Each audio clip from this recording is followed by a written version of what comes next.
So tell me, how do you define grief and how has it changed your perspective on, over the time period with all the loss that you've been through? I mean, it definitely like when I lost my mom. I mean, I've lost people before, but it never was like that close. Like me and my mom she was like my best friend in my whole world. And when she died, it really came suddenly because she always took care of herself. She always was healthy. I actually thought she was gonna make it because when I talked to the hospital, she was stable. So I didn't know she wasn't gonna make it till the next day. And by the time I got there, it was too late. Welcome to the Breaking the Silence podcast. I am your host, author Nikki Nicole. Here I believe in winning together and creating a safe, supportive space for people to share their stories and start their healing journey.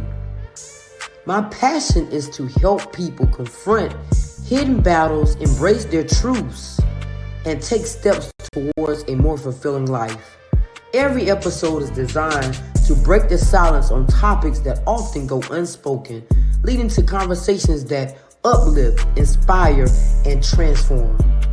Join me as we break the barriers and find strength through shared experiences, one story at a time.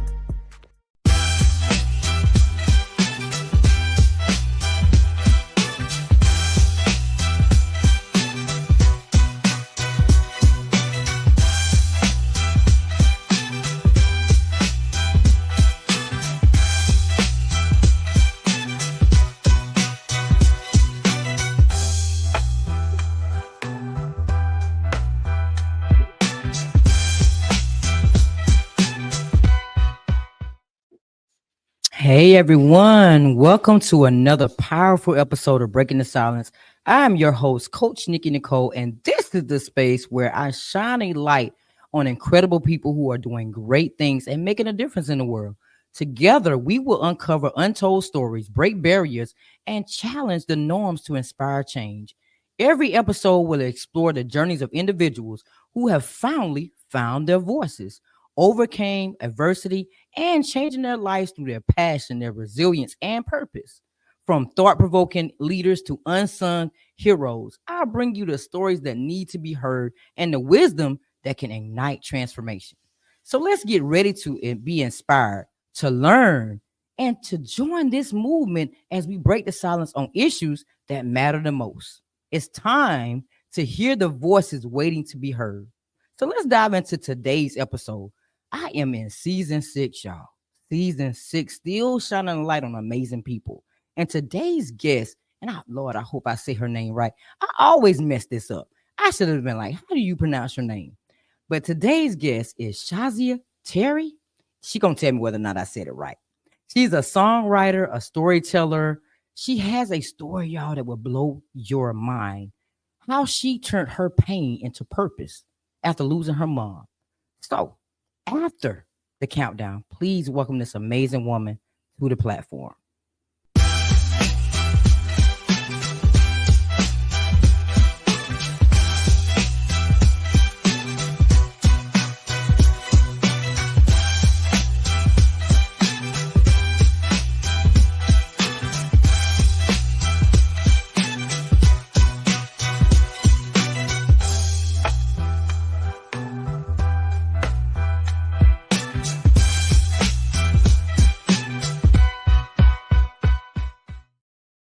Hey, how you doing? Good, good. Good. So did I say your name right or did I mess it up? No, it's Shaazia. Stop. See, I knew I said it wrong. I'm sorry. I don't like to get names wrong. It's So how all you right. doing? I'm doing good. Good, good. So tell everybody a little bit more about yourself that I haven't already said about you. I was been writing stories and songs since I was 14 years old, but at that time it was more like for the world. It actually was going to be an afterthought because I was big into basketball, and that's what I was originally going to do. Tell the Lord, have me do a U-turn. I know that's right. Sometimes we want to go right, and he said, you got to go left. Wow. Okay, so tell me, how do you define grief and how has it changed your perspective on, over the time period with all the loss that you've been through? I mean, it definitely like when I lost my mom. I mean, I've lost people before, but it never was like that close. Like me and my mom she was like my best friend in my whole world. And when she died, it really came suddenly because she always took care of herself. She always was healthy. I actually thought she was going to make it because when I talked to the hospital, she was stable. So I didn't know she wasn't going to make it till the next day. And by the time I got there, it was too late. Oh man. You know what? I have a story similar to that. My aunt was sick. She was well all her life. As far as I can see, she always seemed like she was well, but it was the day she got sick, like instantly, like got sick, and it was like, you need to make it home. You make it home. By the time I got there, it was too late. And those times are unexpected. And I can't say that I know how you feel to lose a mom because I still have my mom, but I'm sure that took you through a lot of turns in your life and probably made you look at things differently. So what are some were some most challenging emotions you faced during that grieving process? Yeah, the most difficult part was at this time, me and my father's side of the family wasn't talking. I hadn't spoken to him in 5 years. So I had to go back home and I had to really face all them issues that I really was running away from. Wow. So did you at that point did that kind of like bring the family closer, to try to console you, but after the loss of your mom? At first, it didn't because I realized I had a lot of unforgiveness in my heart towards him, towards stuff that happened when I was a kid, like him not being there financially. And I thought I had forgiven him, but when you're that close in that capacity, it comes up. You're right. But you know what? I feel like, and a lot of people don't know this though. When you forgive people, you probably still gonna remember things, but the forgiveness is not for them, it's for you, so you can move on with your life. But it took me going through some things to like learn that's really true. Like if you don't forgive a people, a person, then that's gonna hold you in bondage for the rest of your life because you're still thinking about what they did to you and how they treated you, you know? So how did you transition from experiencing, that pain to discovering your purpose now in life? So basically, it actually goes back to my grandma. She was big on church, and I always went to church with her. I was like 14 at the time. I didn't really know about relationship with God, and I was just going because she's like, go to church with me. I didn't really care, playing with my friends, that type of thing. But it came back around when my mom passed, where I was like, I couldn't deal with this pain on my own. I had to really surrender to God for the first time in my life and give up that control.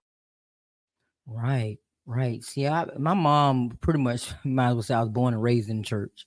So, oftentimes we grow up, and we don't take it as seriously as we should as children. But then when you become an adult, I've learned becoming an adult has made me look back at like songs like Amazing Grace and be like, you know what? Now I know what that song means because I went through all this stuff in my life. Now those lyrics really mean something and they really resonate with me. But back then, I'm on the choir singing this song, like, oh my God, another hymn.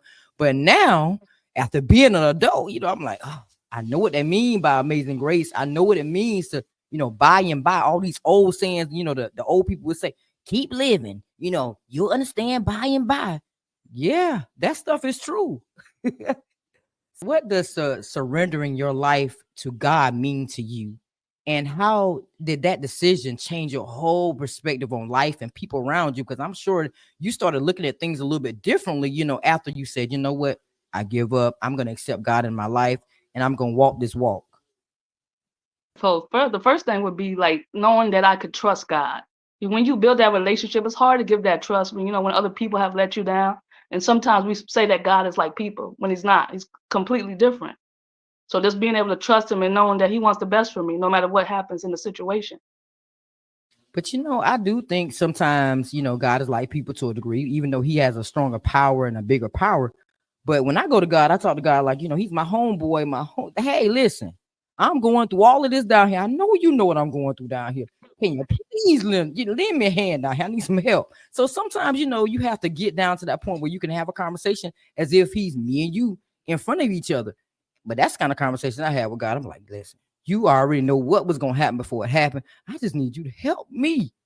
So, I Right. mean, agree, when you fall down and you go through things in life, I believe that's when you realize who God is and that he's been there the whole time, but you just wasn't noticing him in the shadows the whole time. He was there, helping us through and taking us through, our distress. And sometimes we have to go through certain things in order for us to really, really know what we need to do in life. Because a lot of times we don't know. We really don't.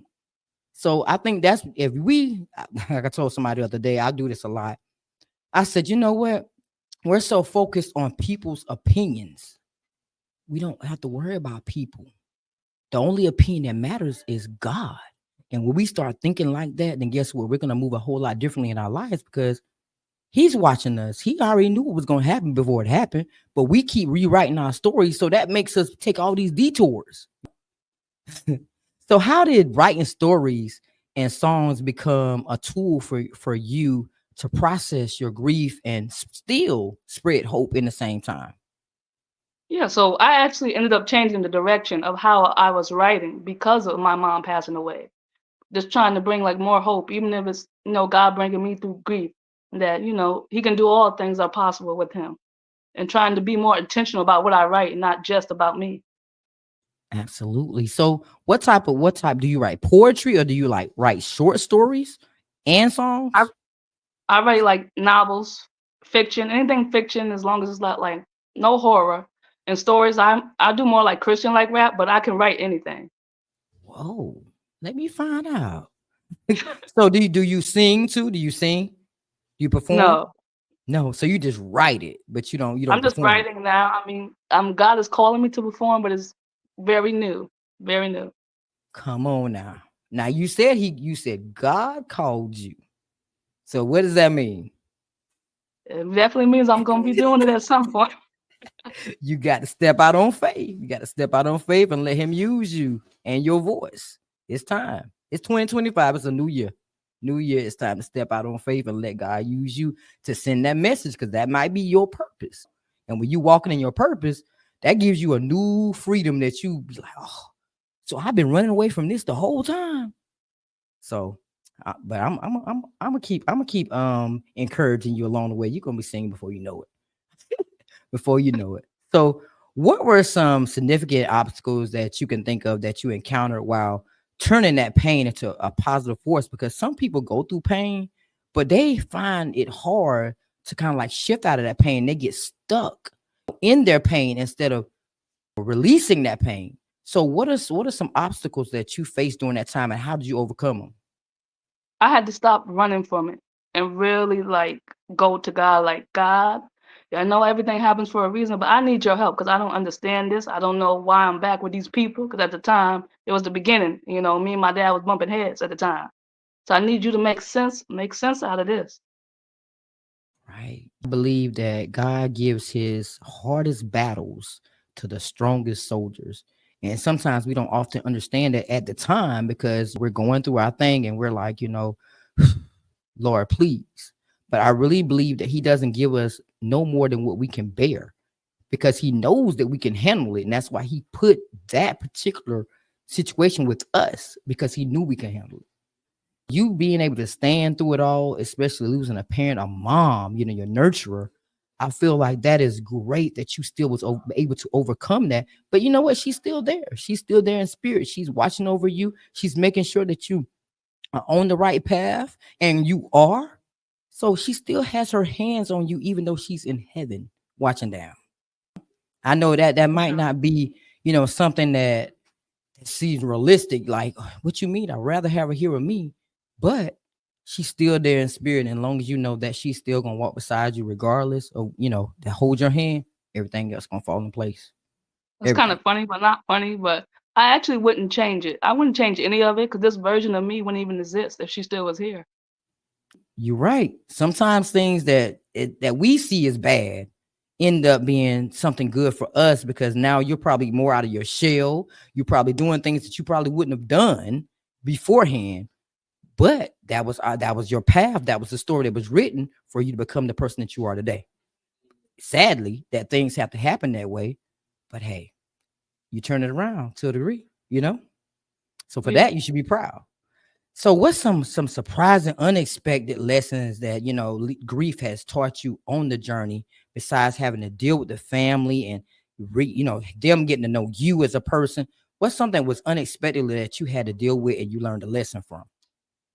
I learned to give people grace, like the grace God gives us. I learned to give that to other people and not hold them to that high standard, especially when you look at it from a child's eyes. But you know what? People say, it's funny that you said giving people grace, extending people grace. Every day God extends grace to us. Every single day we wake up, he doesn't have to wake us up, but he does. But it's so hard for some of us to extend grace to people and know that we're human. We're going to make mistakes every day. I had to learn that too. I had learned that in 2024 that extending grace was really important when it came down to building relationships with people and maintaining relationships with people. Because if you don't extend that grace, how do you expect for it to work? I mean, that's why I look at it. So are there any daily practices or rituals that help you stay grounded, with your faith and with your purpose on your journey? Yeah, just praying, spending time with God, and just listening to like worship music. A lot of Christian rap, gospel songs. So could you share a story of, or maybe a story or a song you've created that would say resonates with you and your journey and dealing with with your grief and your purpose now? Yeah, I would say it would be like 5 Minutes of Heaven, which I basically just tell my mom about everything she's missed since she's up there. How me and my dad are stronger than ever. How the family is back together. That I'm just living for God now. You said 5 minutes of heaven. 5 Minutes in Heaven. Oh, I love that. Did you recite that? I wrote it. You wrote it, but did you recite it yet? No, I want you to recite that. Oh man, I want to hear that. 5 minutes in heaven. Wow. I love that. I love that. So what is some advice would you give to someone who is struggling to find their purpose and losing someone very important in their lives?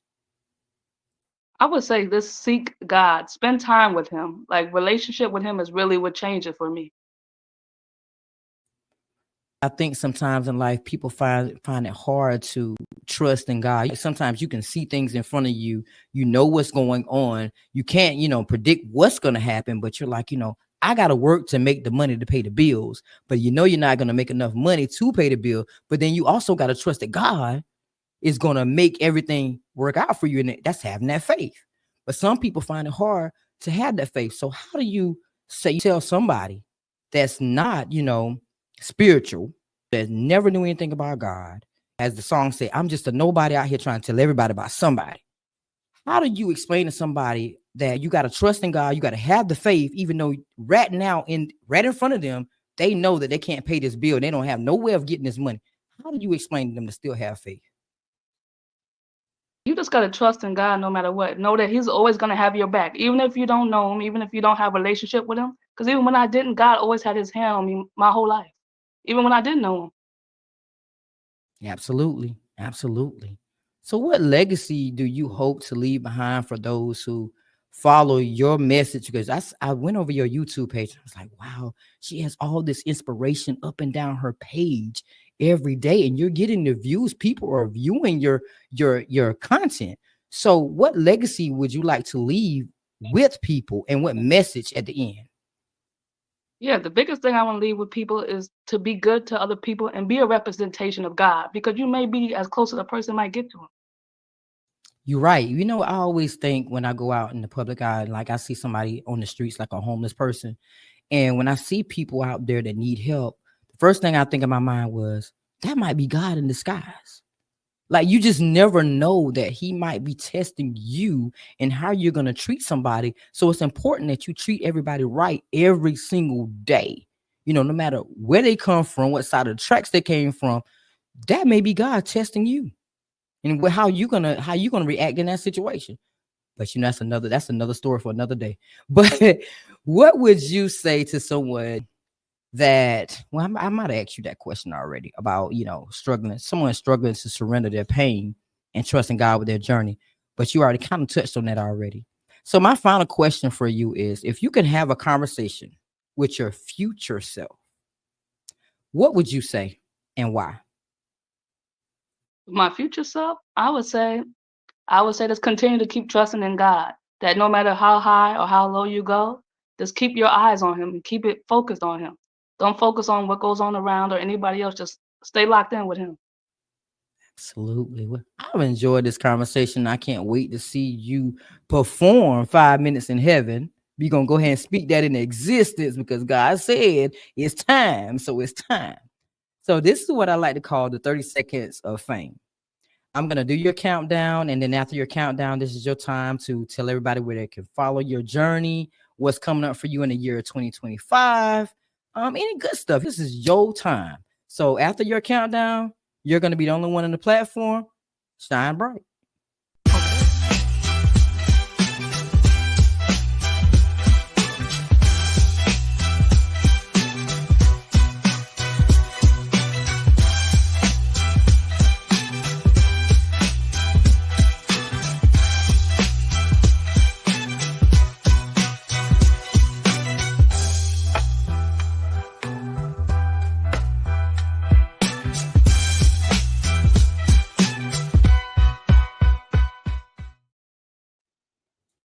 Hey, and everybody can check me out on Asia3337. That's my YouTube channel. Also, my Facebook is Shaazia Terry, where I just post inspiring things. And I'm gonna have some music coming out soon. It's gonna be some performing going down, some stories getting published, and just getting people closer to have that relationship with God. And that maybe up to that person who feel like they've been in that situation too long, that you've been stuck there, that you don't see no way out. God is working in that situation. He's working it all out for your good. Know that he has your back and that you can trust in him and that he's going to bring that thing to its desired end. This is a new year for him to do new things and make it better than before. Absolutely. I love that. All right. Look at you inspiring people up here. I hear you now. I wish you the best. Keep pushing, keep inspiring people, keep working spiritually and get your message out there. I'm proud of you, and I hope that you 5 minutes in heaven now. I'm waiting for that recital. Good. Don't be disobedient, they say. All right. But thank you once again for being a part of my platform, and we locked in. And if there's anything that I can share on my end to help you get to that next level, just let me know. I'm only a message away. Thank you. I appreciate it. You're welcome. And thank you so much to everybody out here that's tuning into this amazing episode. Man, did you hear all them gems she dropped? Inspired. Y'all got to check her out. I'm telling y'all have to check her out. She's always posting some type of inspiration on her page to help you uplift you to the next level. So please, please, please, please follow her and subscribe on YouTube and Facebook to see what's next. Because I'm waiting on 5 minutes in heaven. She's gonna recite that soon. We're gonna speak that in existence. So thank you once again for joining me for another powerful episode of Breaking the Silence. Remember, the courage to share your truth is the first step towards your healing. And every story we tell brings us closer to understanding growth and change. So if today's episode resonated with you, share it with someone who needs it. And let's keep breaking the silence together. So until next time, stay strong, stay inspired, and always speak your truth. Hey y'all, it's your favorite Jersey girl, Cheryl Renee. You may be asking why I got these headphones on, and that's because I just did an episode with author Nikki in the Breaking the Silence podcast. I enjoyed myself. It's always a vibe with author Nikki, and I encourage you to join the vibe. So make sure that you book your appearance with author Nikki in the Breaking the Silence podcast. You won't be disappointed. I promise you. Until next time, spread love, show grace, shine bright.